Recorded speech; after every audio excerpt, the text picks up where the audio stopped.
Trina, thanks for being on the show today. Yeah, thanks for inviting me here. So, Trina, you are a YouTube strategist and you Correct. help entrepreneurs get camera ready and build their YouTube presence. And I'd love to hear more about your journey as an entrepreneur. Yeah, so when I graduated college, I had all these ideas in my head. I actually thought about wedding planning, or I forget all the ideas that I had in my mind, but I never imagined starting my own business because I didn't see that in my family. Like nobody ever really started a business. And so I got the cushion job. I worked for the federal government. We had an army base in our town. And so that's where I started working after college. But I had this creative need, and so I started filming almost like vlog videos when my husband and he was my boyfriend at the time, would travel and see our friends that were scattered across the country. And then that led into documenting my pregnancy because I was the first person of our friends to get pregnant. I had no idea what was happening, and so I got sucked into the YouTube world and found out there's people who have channels and share this journey and connect with other moms. And that's kind of how I got started on YouTube. It wasn't really a business venture. It was just a creative outlet for me to connect with people that were going through the same thing. Then from there, I had moms reaching out to me. Hey, how did you do this on YouTube? How did you do that? Like, how did you add a thumbnail? How did you know how to title it? And so it was just kind of giving some tips back and forth. And I realized, hey, this could be a business. I hate my job. Why don't I make this a business? And so I convinced my husband to let me start this business at the end of 2015. And I just went head in from there. Like I didn't even really do a side business type thing. I just said, I can do this. Let's go all in. And that's how it started. Well, and it goes back to the old adage that if you're not really sure what you should do, look at what everyone in your life asks you about or asks you to do for them. And that's the thing you should be doing. And it seems like everyone on YouTube was like, how did you grow your channel so quickly? And it was like that aha moment, right? Yeah. And was it difficult? So you have this big YouTube presence for your mom journey and pregnancy. Was it a difficult transition to build the platform for you as a YouTube strategist? It was because of the audience I was really trying to target. Back in 2016, which doesn't seem that long ago, but it's almost 2.5 years ago, YouTube still wasn't the thing for female business owners because that's kind of who I was targeting, the mummy bloggers that were becoming vloggers and the social media strategists that were moms at home trying to find, a way to stay at home and work.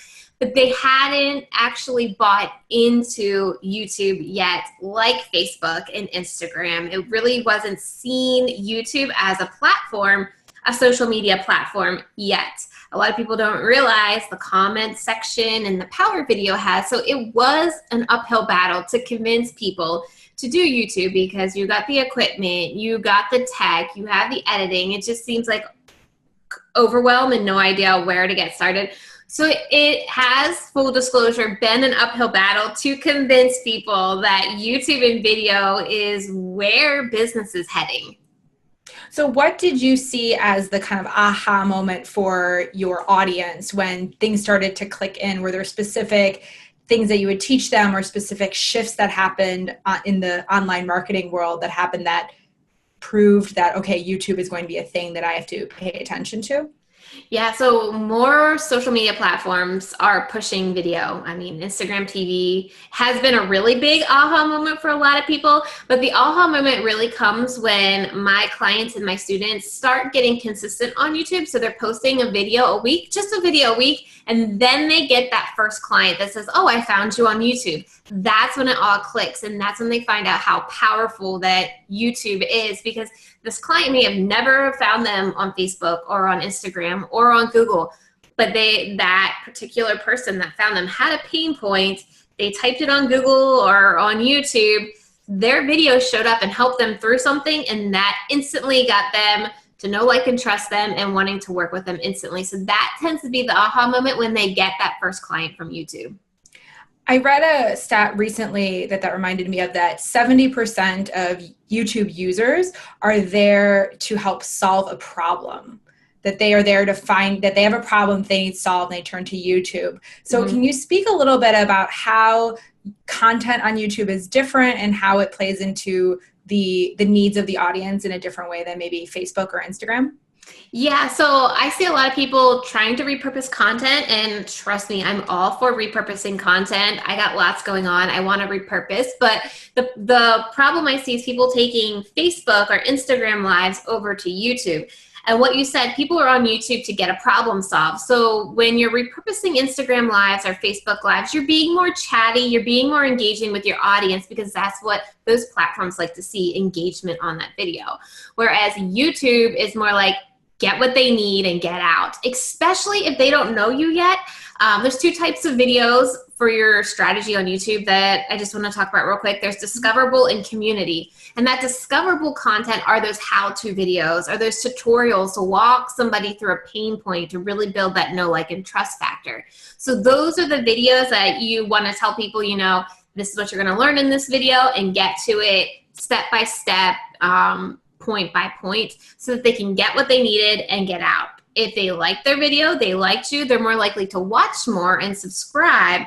But you don't need to be chatty in those first couple, in those discoverable videos, because unfortunately, even though we think we're very important, people don't care who we are. They're in it for themselves, and they want you to solve their problem. And then the community videos are those ones where you can get a little more chatty, and those are the videos that help you develop a deeper relationship and kind of make that fandom type community with those types of videos where you sit down and you kind of let them more into your life, and they're not those structured how-to videos. So how do you recommend balancing that content if you're trying to grow an engaged following? So it all goes back to what your goals are going to be. If you want to grow a YouTube channel fast, obviously you're going to be focusing on more discoverable content. You just want to churn out those discoverable content videos as much as possible. What I suggest doing is, if you're doing 4 videos a month, so 1 a month, maybe do 3 discoverable and 1 community, just so you do have that community content for people to connect with you on a deeper level. For me, I was doing 3 discoverable videos a week, a live stream, because that's an easy way to add another video into your content strategy. And then Fridays were kind of my community videos, where I shared, you know, how I'm planning my goals, or how a launch is going, or what I do in my business, as a way for me to have a creative outlet and to produce those community videos. So I was doing, like, for every 4 searchable videos, I was doing 1 community video. So are you still doing 5 videos a week? I was, up until 2 weeks ago when we went on vacation. I didn't have time to go live, and I was just like, you know what, I'm on vacation. I'm not doing it. And so next week, I will start kicking back off again, because I do monthly Power Sheets updates. So it just shares my goals and what I accomplished and what I'm planning to accomplish. Those are really easy to do on Fridays. So that starts this next week. And so I'm going to try to get back into the swing of 5 videos a week. But I did it for 7 weeks straight, and I've taken 2 weeks off, but I'm still posting 3 a week.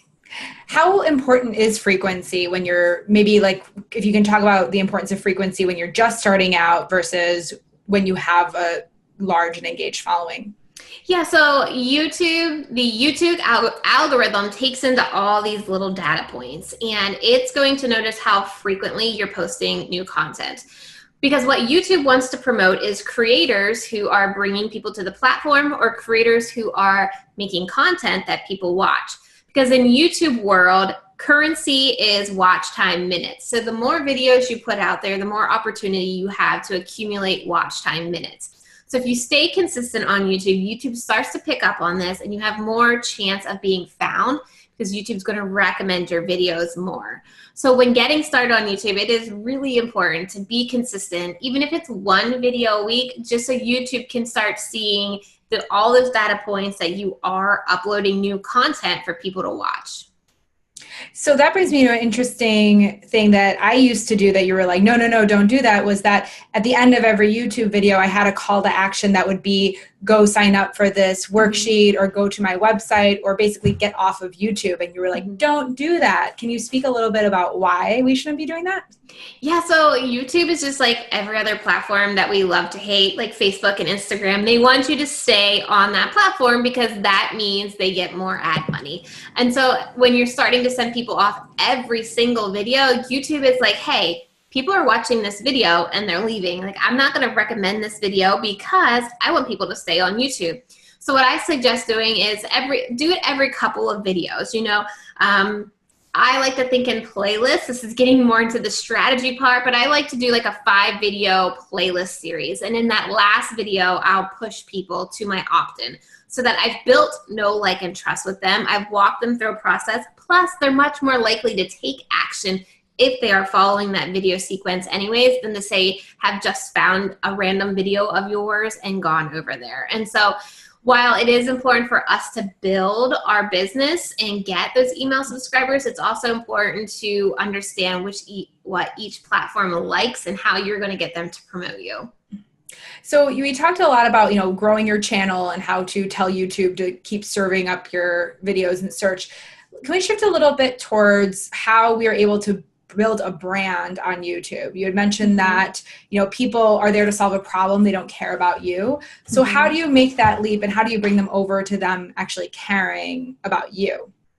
It's really just creating that quality content that is valuable to people. I've gotten multiple comments that say, Trena, I love what you share. I love how you share it. There are so many other YouTube educators on the platform, but you are going to find your people are going to find you, and they're going to connect to your personality, which is done a lot faster on video than on blog posts or Instagram photos because they get to see you. It's like you're inviting them into your house. They're inviting you into their house, and it feels like you're speaking to them, especially if they're struggling with something and you're there to solve it. So that's how it starts to build that brand. Because it's important to understand you aren't going to be something for everybody. Not everybody's going to like you. Not everybody likes everybody. There's always something, but you find your tribe on YouTube because they connect with you on video, and that's how you start to build that brand. And are there any little tips or tricks or little, let's say nuances that you bring to your videos to ensure that people remember you? It signals to them what type of content you're sharing or what your channel is about? Yeah, so I really suggest always nailing down your value proposition. Value proposition is huge on YouTube, and it really starts from the top up and filters everywhere on your channel. And so for me, my value proposition is I help creative entrepreneurs get on YouTube to grow their business. So really defining your what and your why. The best YouTube channels and the channels that connect with an audience the fastest are the ones that really call out who they're for and why. So my channel is specifically for creative online business owners who want to grow their business on YouTube. If you don't want to grow your business on YouTube, then obviously I'm not for you. If you have a brick and mortar store, I probably am not for you because I'm not really covering the whole location type aspect to YouTube. And so having that value proposition on your channel banner, because that's pretty much your first impression when people go over to your channel, is seeing that clearly stating who this channel is for. I say it in every single video that I have in my intro. So I'll have a hook to my video, and then I'll say, my name is Trena, and on this channel, I help creative entrepreneurs like you get on YouTube to grow your business. That way, if they're finding my video and they're like, I'm not a creative business owner, maybe I'm just here to grow a YouTube channel, and that's what my business is. I don't have a business off of YouTube. I'm a YouTuber. Then they can leave my video because that's not who I'm speaking to. So that value proposition and really clearly defining your niche encompasses all of your channel strategy. Well, that's really important too, that I talk to so many people on the personal branding front when they're like, I'm for everybody and I want to speak to these people and I don't want to set myself too narrow. But if you're not talking to a specific person, you're not really talking to anybody. And it seems that you really honed in on a very specific niche that you're okay with and have gotten a lot of success out of that. Yeah, and you've got to anticipate that your channel is not going to be massive. It's not going to be hundreds of thousands of subscribers because you just have this small following. All you need to realize, because people get so hung up on the numbers, all you need to realize is, say you can only take on 5 clients and that fills up your client roster. You really only need 5 targeted views to fill your client roster, right? And so I know I'm not a big channel. I'm not meant to be a big channel. I mean, how many creative female entrepreneur business owners are out there that like my personality? So I'm hovering around like 5K subscribers right now, but I'm able to fill my client roster. I'm able to make a full-time living. I'm able to fill a group program with that small, very niche audience. Well, and your view times are really high. So it's like, if you are creating content frequently and it's good content that people are watching, you don't need a lot of subscribers, because if all those 5,000 subscribers watch, then you're going to hit the, 40,000 mark? 40,000 hours. Yeah. 40,000 hours mark to be accepted for other promotions and things from YouTube. Mm-hmm. Yeah. So let's talk a little bit about like hardware, software, nuts and bolts stuff. So from like the DIY side to doing everything yourself to, I'm going to trick out a studio in my house. What are some things that people who are just getting started, you feel like at the most basic level need? What if they have, $50 to invest, what should they invest in? And then what are some other possibilities for them to invest in to make even more professional and exciting videos?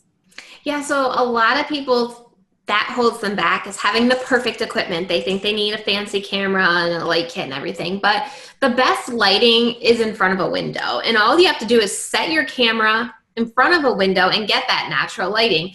And as far as a camera, most of our cell phones are good enough quality if you have that lighting. That's really what's going to affect the quality of your phone camera, is lighting. So I would start with my cell phone and invest maybe in lighting. And the easiest lighting to do is head to a home goods store or Amazon and buy daylight balanced light bulbs. They emit the more whiter, bluer light as opposed to a typical light bulb that has that yellowish tint to it. And you can put those in lamps, any home lamp that you have, and get those lamps as close to you as possible to give you that white professional lighting. And then have your cell phone. I actually, the other day, I was crunched for time to film some B-roll. I just grabbed my cell phone and shot the B-roll with my cell phone and uploaded it real fast. I mean, even I use a Canon G7X, which is a point and shoot camera. And I was like, I don't even have time to do the card thing, plug it in, upload it. I'm just shooting with my phone. So I would suggest buying some daylight balanced light bulbs that may cost you around $25, and then a mic. I use the Blue Yeti, but you could start with a lapel mic, the Rode lapel mic. We both have the same microphone. I think the box is in my desk right here. I was just going to read what it says, but that's a great mic because it plugs into your phone. And so the brand is Rode, R-O-D-E, and it's a smart lapel mic, something like that. And that's around $70, I think. But again, that can be multi-purpose. You can plug it in to your phone to film your videos. You can use that to go live on Facebook or on Instagram. And that's really all you need to get started equipment-wise. Yeah, and I'll link to that in the show notes for sure, because I think I use a lapel mic and it's really unintrusive. Like I think for me, for YouTube videos, obviously we're both recording a podcast, so we have our headphones in. But for videos, I personally don't like having headphones, and it feels like it creates some distance. And so the lapel mic is a really like non-intrusive way to get good audio, because I do think that audio quality is important. Audio and lighting are the biggest factors whether people will stay on your video or not. So, and obviously what I said earlier, your camera quality is affected by lighting. Even if you have the DSLR camera with all the bells and whistles, if your lighting is crap, the quality of your video is going to be too. So lighting is way more important than buying the top of the line camera. Okay, so you have your the daylight balanced light bulbs and your lapel mic. And then what about, and you shoot your webcam or your phone and you shoot your video, for editing, if you're going to edit yourself, what sort of technology or software do you recommend people get? I used iMovie. It came free. It comes free on your iPhone, on your iPad, on your Macs, your MacBook Pros, any kind of Apple product. That's a great place to get started. I used that until just recently. I upgraded to Final Cut Pro. For PC users, I know Camtasia and Filmora are great PC options. But yeah, you can, if you have a PC and you have a phone, you can also do editing on your phone with iMovie if you have an iPhone too. I know quite a few people do that in my community as well. Yeah. And I started using Premiere Elements because I'm a loyal PC user and do not use Mac products, but the Premiere Elements, it's a little bit costly, but it's not, they usually do like a once a year sale, and the Elements version versus the Pro version, it has a lot of the same things. Like you don't necessarily need the Pro version. Yeah, I'd say start simple with editing because it can be overwhelming. And if you're just getting started, that can really hold you up if you have all these bells and whistles and all these options, and it's just confusing. So start with the training wheels, get the most basic that you can get.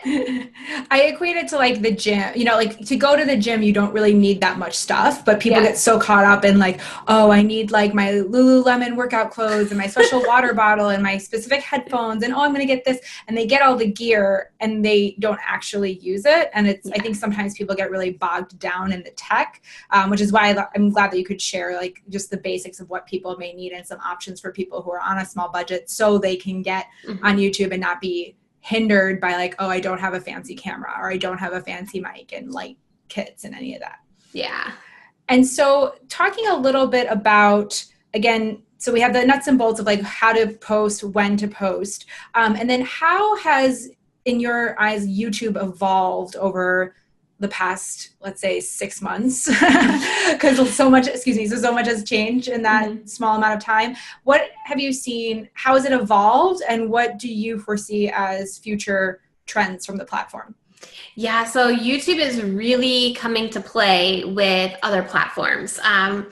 With video platforms, say like Netflix and Hulu, because they're offering YouTube Red, YouTube Originals.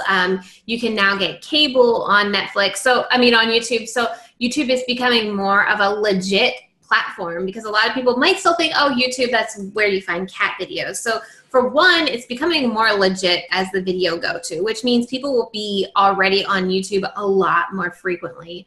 And then as far as for creators, YouTube is really creating it as a social platform, not only with the comments, but YouTube has been testing, it's called YouTube Reels. If you have a certain amount of subscribers, it's like Instagram stories. So you can connect with your audience on YouTube that way through Reels. They also have a community tab for certain, again, they test it with people who have a lot of subscribers. YouTube is doing constant testing all the time. And so they're finding easier ways to share videos. And so it's really playing with Facebook. They know Facebook's coming for them. They're doing things to make it more competitive. Another thing is they're finding ways for you to make more money on YouTube. And so now you can have sponsors for $4.99 a month. Certain people can sponsor you and pay you almost like a Patreon, where you can give them extra, private teachings on your YouTube channel, or I think it's all through YouTube. So it wouldn't be email, you'd be giving them extra benefits on YouTube privately. So people can start, sponsoring you for $4.99 a month. So it's really playing up, the competitors are coming for them and they're not taking it laying down. Time of this recording, I just got an email about the community aspect, or like the member. You can actually have like members for your channel, and so a lot of us who have like membership communities or Patreons, that's really interesting to be able to just create some bonus content for people who want to upgrade, as opposed to us managing membership sites or managing Facebook groups and managing all these other platforms. You could just add additional content for like a very low price per month. Yeah, that's what they just changed sponsors to members today as of this recording. So yeah, members. I gotta put that in my head now. It's members, not sponsors. And it goes back to that community aspect, right? They want to cultivate community on YouTube. They want people to, it's going to help them increase watch time if they're getting bonus content because they're paying for it. So they're more likely to actually listen, or actually watch So let's shift. So I feel like you do a really great job of just really demystifying the YouTube process and just like making it really simple. And you have a roadmap that will help people get started. It's at trenalittle.com/roadmap. So it's TRENALITTLE.com/roadmap. And so anyone right now like could sign off of here and get started super easily. So when they are going to be like, yay, I can do videos and getting started, in terms of like honing their voice and their brand and conveying their brand message, what are some things that you've noticed people doing that you're like, ugh, I wish they didn't do that, or they're doing this differently? What are some common mistakes people make once they're getting on YouTube? So the first thing that I really tell people to do is don't repurpose Facebook Lives. Like that's my biggest pet peeve. It's because what happens is YouTube values your channel on those watch time minutes and your audience retention. And so if people click on your video and they see it's repurposed from Facebook, they're out of there. And so what that signals to YouTube is this creator isn't uploading good content because people are leaving it in the first 10 seconds. So that's the biggest mistake I could say to not do. Then the next one is really thinking about the story you're going to tell or the value of your video. To get people to click on your video, it's not about, finding the perfect optimized tags and titles. It's really knowing what your story is going to be and then conveying that in your thumbnail and your title.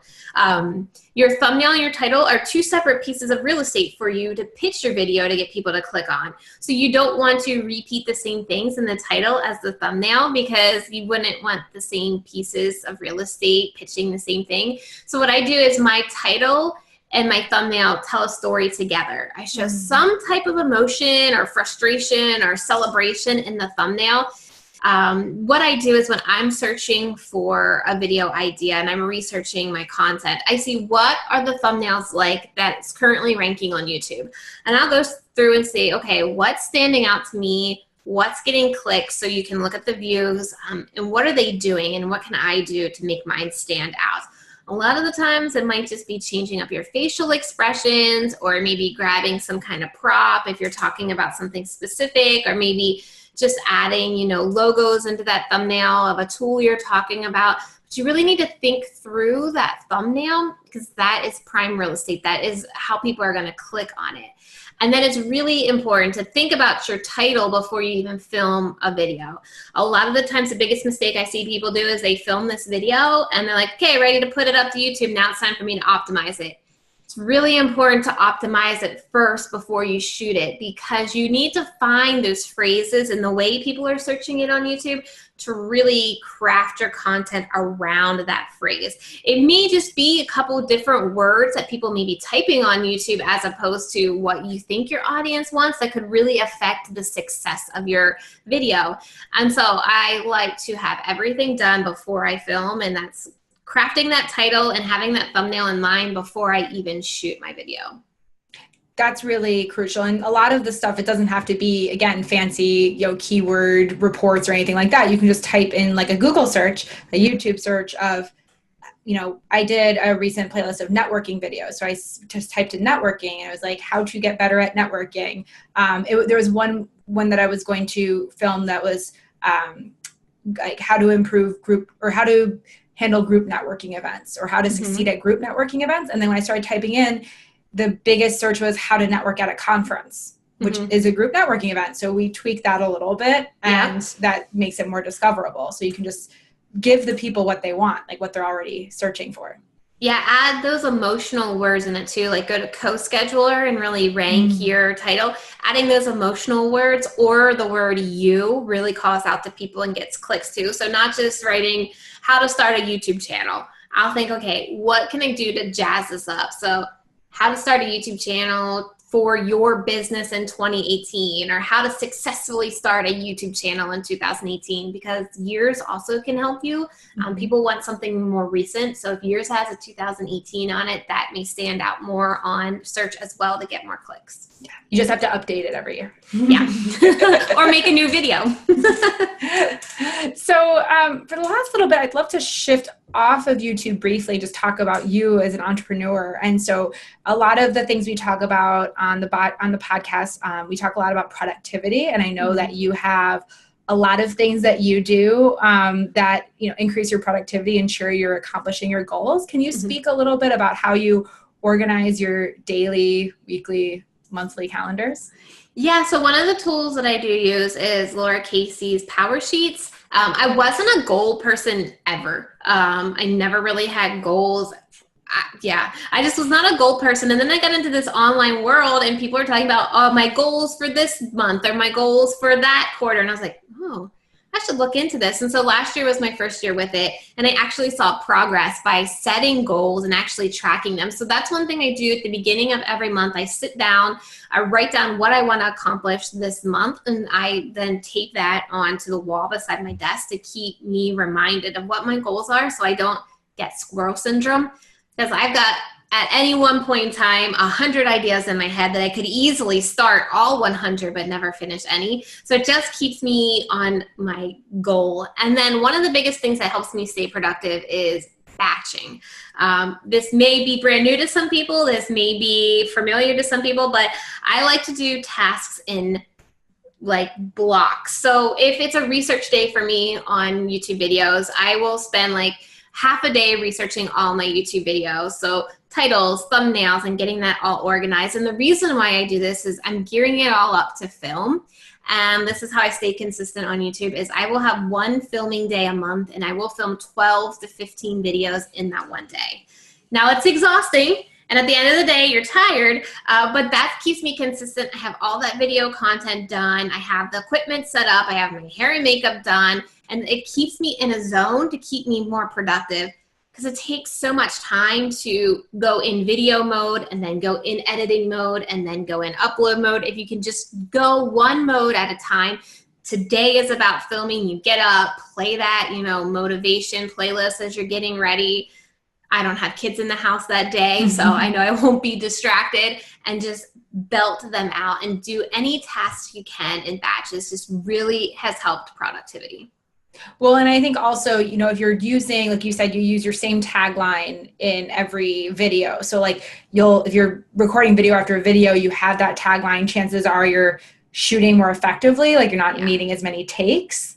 And so that, like you said, you're in the zone, there's no equipment put up, take down, there's no, you get on a roll. So that's really helpful, but still, you said 12 to 15 videos? That's a lot. Yeah, I think last month it was 14 with 2 Facebook ad videos. So 14 YouTube videos and 2 Facebook ads. So wow. And so what are some of your bigger goals for, you know, we just, at the time of this recording, just past the half-year mark. So what are some goals or some things you're working on for the back half of the year? Yeah, I'm thinking about opening a shop. So like easier things for people to buy, like collaboration templates or an optimization checklist, or just easier things to get people to started instead of, right now I have the group program that I really focus on. And so that's a lot of investment to jump into. So easier ways, there may be a planner, a YouTube planner coming out soon. We're almost done with that, so that that helps you stay more on schedule with your YouTube videos. So just finding ways to get people associated with YouTube in smaller steps to get them more comfortable, and trying to relax, because the first half of the year have done 2 launches in the first half of the year, and I'm ready to just breathe and relax a minute or 2. We have found that doing more templates and workbooks and things like that has been really effective. It's a lower barrier to entry. Like it's not as costly as a group program or one-on-one coaching, but people feel like they're taking action, and the guiding of it, like they feel like it takes the effort, like it takes the guesswork out of it. Like, you know, if I follow this plan, I will have X amount of YouTube content. Right. And so I think that's a really great idea. So how are some ways, so we talked about these templates, your group program. Can you just kind of overview like ways that people can work with you? Yeah, so I do have the group program. We launch twice a year, and I do take some very select one-on-one clients. I've been backing off of one-on-one clients a little bit. So yeah, and I have my Facebook group where I'm in providing feedback and help, and I do lives every week on my channel to provide, channel feedback for people. But other than that, that's kind of like my heart is my program, my group program, and where I love spending my time. So that's where I've been focusing a lot of my effort. And what is it called? YouTube Bootcamp. YouTube Bootcamp. Yeah. I found that the group programs are really helpful. I think that a lot of people who want that more personal touch, it's really an effective way to get the personal feedback, but also have the opportunity to network and collaborate with other people. And it's far more economical than the one-on-one work. Yeah, and it allows me to offer more to them. So it's not just having a YouTube strategy, but how does that YouTube strategy fits into other pieces of your business? So we don't always just talk about YouTube. I have a guest expert coming in to talk about Instagram and a guest expert to come in to talk about productivity. And so it allows me to bring more value to outside of YouTube. So YouTube is your starting point. And so how does it intertwine into your email sequence and into your funnels and your website? And so that's where I put my heart. And so it seems like by coming out of the one-on-one, doing less one-on-one work, more group programming, and like you said, relaxing in this year, what are some ways, obviously you're a parent and a working mom. And so what are some ways, because I have a lot of working parents who listen, what are some ways you've embraced the work-life blend and have managed to have time for your business and your family and not go crazy? Going crazy, I think, is a must always with working moms. But I've accepted that you can have a plan of attack, and 9 times out of 10, it's probably not going to happen. I've accepted that I will shut down at 4 o'clock. There are certain days I get to work a little bit longer because the kids aren't here, but I've accepted that my family is important. I've got to shut down. There have been days where I just keep working and working, but I've just set myself a limit. This is the time I'm shutting down, and I'm not picking up the computer tonight. If it doesn't get done, unless it's a client, it's not important. And so that's where I've really started balancing my sanity, is just saying, computer is shut down. If it's not done, you will survive. We went on vacation 2 weeks ago, and I had all these things I wanted to do on vacation, but it was the first time that we went on vacation without parents. We went with friends, and so we didn't have somebody to actually help take care of the kids. So I didn't have as much free time as I originally thought. And so I just you know what? I'm just going to sit at the pool, get in the pool with the kids, and my business will survive. And so that's just, you got to have that mindset with kids when you're growing a business. It will survive. It won't all crumble because you decided to shut the computer down at 4 o'clock. And having that ability to be agile. I think my biggest struggle as an entrepreneur is when I have expectations and I expect I'm going to have this whole day to do this. And then something happens, kiddo is sick, or your parent, they're all of a sudden not napping anymore, or whatever it may be. Yes. That if you're able to be agile and just say well, you know what? I'm not going to even try. We'll just play with the kids, sit by the pool, just do what we have to do. And like you said, I have never lost a client because I've said, I'm sorry, I don't work past 4, or I don't work weekends, or I will email you within 24 hours. Mm-hmm. Never lost a client. Yeah. And my sanity has gotten so much better. Yeah. And also no client has ever been you know what I really appreciate about you is getting back to me right away. That's not what they hire you for. They hire you for your expertise. They appreciate when I do good work, not the promptness of the work necessarily. Right. Yes. Is there anything else you want to share? I suggest just getting started.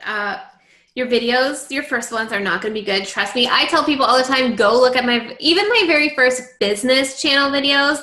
I'm still trying to find my voice and trying to find the right flow. So I think I'm overzealous in a lot of those videos, and I'm worried about being perfect. Even if you go back to my mom channel videos, wow, those are out of focus. The lighting is terrible, and they're just really awkward, but I leave them up there because I'm look, this is a starting point. We all have starting points. The only way you get better is to just do it. I like to use the the example of riding a bike. Nobody just jumps on a bike and rides it. Yes, there will be those anomalies that are perfect on video or are perfect riding a bike, but most of us start out on training wheels. And then when we take the training wheels off, we fall a couple times. So it takes us a while till we get speeding down that hill to that acceptable video. I won't say perfect because trust me, you'll never have a perfect video, but acceptable video. There was, I think it was at Stanford, there was a study done where they split, it was a pottery class, and they split the class up into two. Have you heard about this? They split the class into two groups, and they told one of the groups that you are going to be graded, your entire grade for the semester is going to be on one pot. You just have to make one perfect pot, and your entire grade is going to be based on that. And then the other half of the group was said you're going to be based solely on the quantity of pots you make. Just make as many as you can. And at the end of the semester, they looked, and the highest quality pots were from the group that were making as many as they could, because the fact is that the more you make, the better you get. And if you spend so much time like not creating, you're not flexing those muscles or building those skills. And so the more you shoot, the more you record, the more you create, even if the first 10 aren't that great, the second set of 10 will be better. And then after that, it'll keep getting better. Yeah, and you get to your workflow a lot quicker, so it ends up saving you more time as you do it more frequently. Absolutely. So get that roadmap at trenalittle.com/roadmap. It's TRENALITTLE.com/roadmap. Trena, thanks so much for chatting with me today. Yeah, thanks for having me.